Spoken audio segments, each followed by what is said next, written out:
നല്ലോണം ഉപ്പും നല്ലോണം മിക്സ് ചെയ്ത് നമുക്ക് റെസ്റ്റ് ചെയ്യാൻ വയ്ക്കാം. ഒരു അരമണിക്കൂർ 1 മണിക്കൂർ ഇരുന്നാലും കുഴപ്പമില്ല.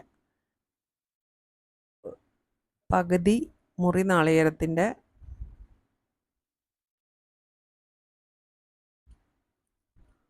വറുത്തെടുത്തിട്ട്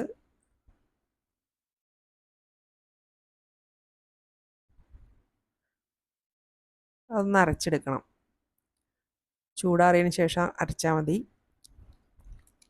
നമ്മൾ വേറൊരു പാത്രത്തിൽ എണ്ണ ഒഴിച്ച് കടുകിട്ട് പെരിഞ്ചീരകം ഇട്ട് നല്ലോണം പൊട്ടിക്കഴിയുമ്പോൾ ചെറിയുള്ളി, ഒരു വലിയ ചെറിയുള്ളി ആണെങ്കിൽ ഒരു 10-15 എണ്ണം.